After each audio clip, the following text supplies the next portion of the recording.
Hi Year 12, so welcome to your lesson on The Blossom, which is of course a song of innocence in Blake's collection. Our themes today are largely of a sexual nature. However, as it is a song of innocence, it is largely going to be veiled with some quite heavy metaphors. So I want you to pause the video in just a second for your starter activity by looking at the following quotations that I've just taken from the poem there. Merry sparrow, happy blossom, swift as arrow, cradle narrow and pretty robin. What are they symbolic of, or what could they be symbolically suggestive of? In other words, explode the quotes, come up with some connotations. We know that there are going to be some sexual connotations here, but what do they suggest to you? Give that a little pause for me, please, guys. Okay, so hopefully you had a go. Thinking about this theme, it's pretty important to understand what the sparrow symbolically is suggestive of. So the merry sparrow that is evoked straight away in the opening line, merry, merry sparrow. So the sparrow, as I've just popped there, has long been depicted throughout history as this harbinger of good or bad luck. In one lens, however, it's also been seen as this symbol of love and carefree survival. And I prefer this second connotation, this symbol of love, this carefree survival. One of the key sort of tropes of innocence, or the innocent perspective, is that they usually exist within this very kind of utopian, idealistic sort of vision of the world. And it does make them carefree. It does make them sort of, they're not hindered by anything, they're not bound by anything. So there is that kind of carefree, joyous survival, which is a positive thing. So the blossom links closely as well to springtime, which we know through its connotations is a time for renewal. And spring is fleeting. As we know, we see the trees blossom and then we see them quite soon fall to the ground and sort of confetti the floor.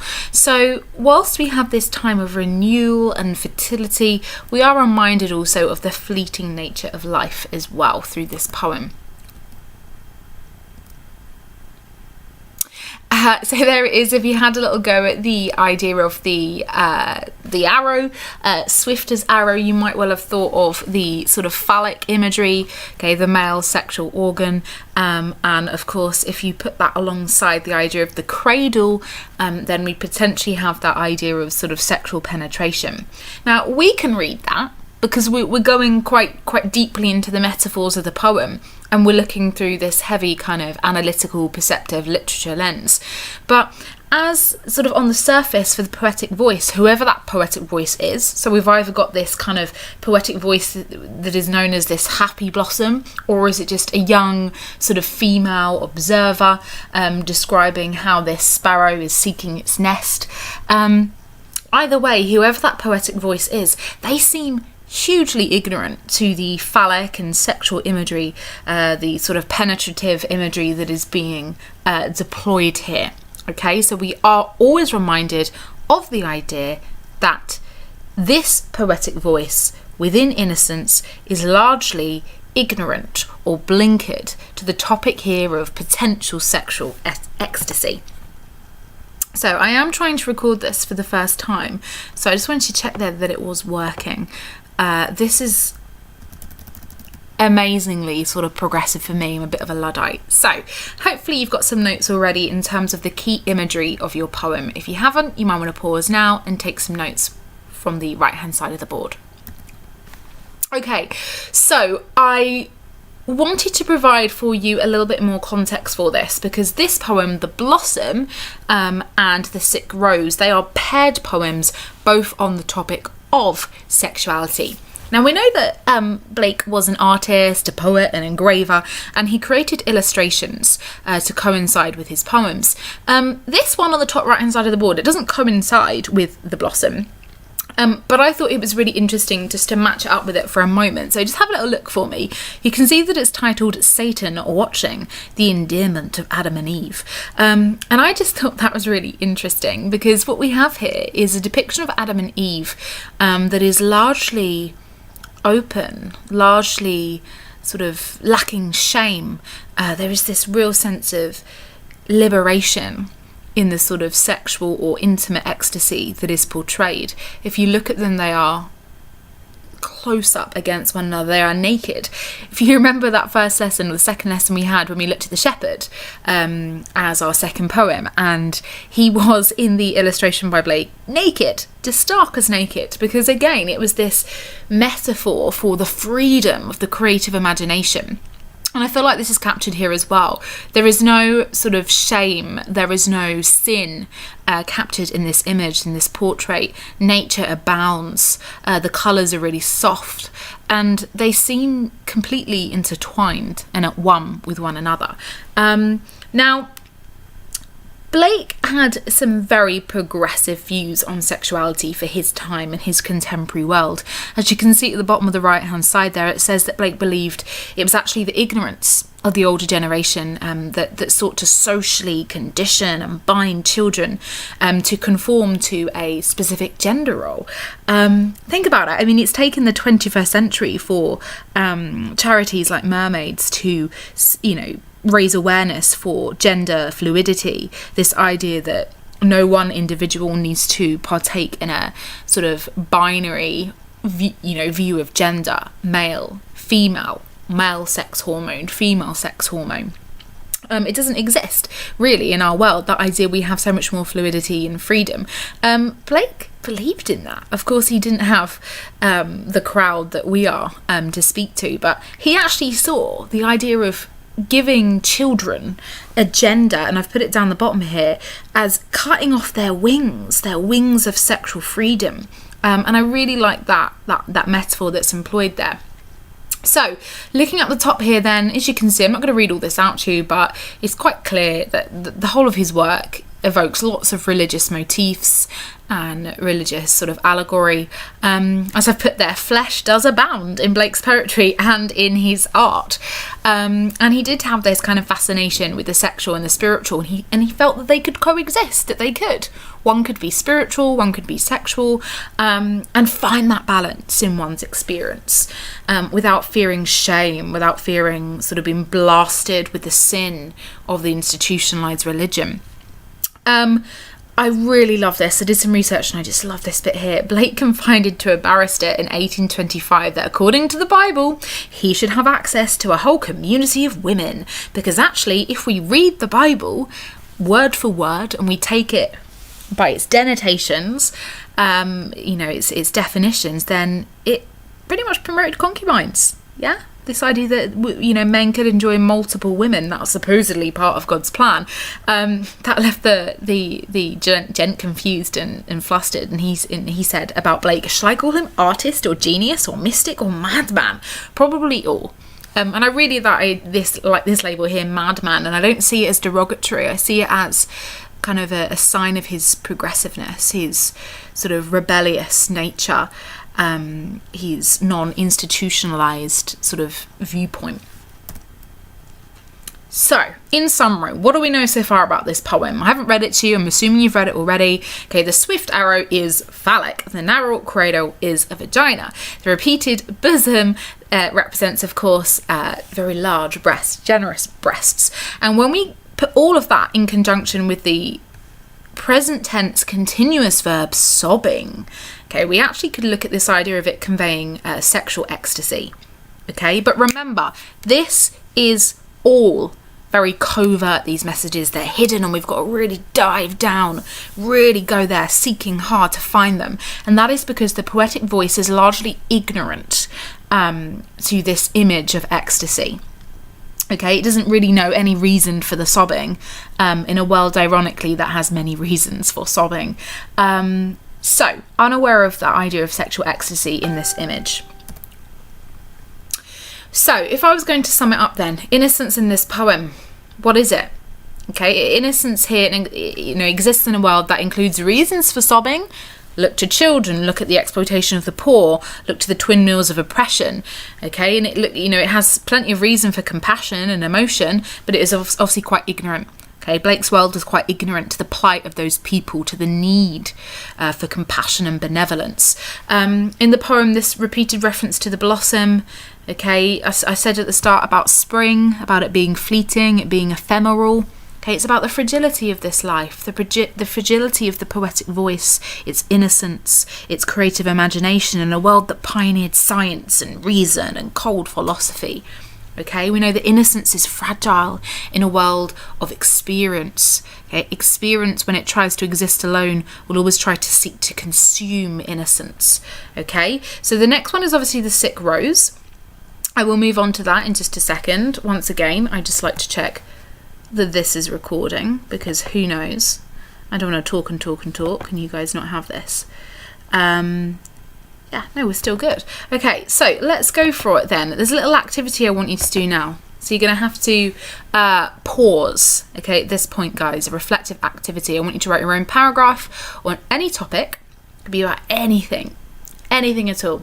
The pandemic that's happening right now, okay, or maybe something more positive. Okay, maybe something that's made you smile, just anything. It really doesn't matter, don't overthink it. But I just want you to limit yourself to just a repetition of a few similar words in the very same style as the innocent poetic voice. Okay, so very simple, very, very little simple piece of writing with lots of repetitions. Then have a go at looking at what the impact of that is. Okay, pause now. Okay, so we're moving straight onto the sick rose, and I just want to find that in my collection for you. Where are we? Where are you, sick rose? Like everything, my anthology is completely littered with annotations, so I can never find anything. There it is, guys. It's on page 83. Okay, so now turn to page 83 for the sick rose. Okay, and here it is. O rose, thou art sick, the invisible worm that flies in the night in the howling storm has found out thy bed of crimson joy, and his dark, secret love does thy life destroy. Now, I'm looking at this illustration on the left-hand side, and of course this is Blake's accompanying illustration. And just within it, I've never really thought about this in too much detail, but I'm seeing here a figure. Okay, it looks to me on the left-hand side like a woman. Okay, and you can see here the worm, which again we know is a phallic image. It seems to be binding her around her waist, okay, and corrupting the rose. So it seems to be suggesting me straight away that this figure, this female feminine figure, is potentially the rose, okay, that is being in some way oppressed or suppressed or sort of violently abused by the worm. Okay, so before we move on, look to the right hand side. I want you now to have a little go and see if you can find any similarities to the blossom or any differences. Okay, a quick comparison. Pause now. Okay, hopefully you got some ideas. Key things that you would look at, of course, is the idea of the arrow from the last poem and the invisible worm from this one. The idea that this, the key difference is that this poetic voice seems to be far more aware of the sort of sexual connotations here, the corruption of sexuality with really violent verbs like destroy. Okay, we've got the bed reference. So again, they both share sexual imagery that are both being evoked as well. So let's go forward. So if we break down the title, O Rose, Thou Art Sick, think about the connotations of those two individual words for me for just a second. Pause the video, have a go. Okay, so when we think about this, we have some key ideas. Of course, rose is a very naturalistic image. We might have kind of regal imagery that comes from there, maybe feminine imagery that comes from there as well. Sort of nature has long been aligned with femininity, Mother Nature. But then when we team it with the adjective sick, we have, for me, in this juxtaposition, something quite horrific. This idea that we have this corruption, this decaying of either virginity or purity of femininity. I'll try and say it. So there's a lot there already. As I put down here, the juxtaposition creates this image of the two together, the horror that the poet feels at the corruption of something we expect to be beautiful. What is the thing being corrupted? Well, just sexuality, okay, or sexual ecstasy. Just the act of intimacy itself is something that the church viewed as highly shameful. And so maybe this experienced poetic voice cannot enjoy sex, cannot enjoy sexuality, just like those children that had their wings clipped due to their sexual identity, because institutionalized religion tells them that sex, if it's not for procreation or within the very strict confines of marriage, is a sin. Okay, we know his world is riddled with thou shalt nots. So we have all of these things coming through. Okay, and sick, of course, suggests infection, disease. Okay, is this something mental? Is this the diseased minds of the experienced narrator? Okay, so I want you to pause it here and have a little go at my connotations here. In the poem, what are our positive keywords, phrases that are utilised in the poem? What are our negative, and what are those connotations? I've got some help for you in that green box. You can start with those ones and see if you can add any more for me. Whoops. We haven't got long. Okay, so here is the poem itself. I've got some little tasks for you here as well that you might want to have a go at. So have a little look at that for me as well.